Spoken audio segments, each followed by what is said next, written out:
تیپای مردم رو نگاه کن، چه تیپایی زدی. اوه رضا لباسش خفن شد. چه سازونه بردا شد. اوه خوزرم سامه. وای بریم تو ماش فقط برقصیم. با این رقصه خیلی خوبه.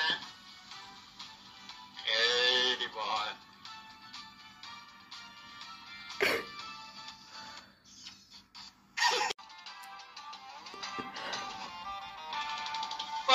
وای تیپ رضا خیلی خفنه.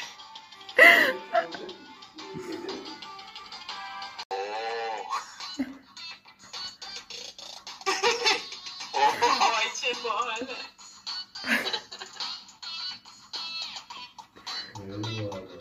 قیافه کامیاب و رضا کنار هم وقتی دارن میرقصن خیلی خوب. خیلی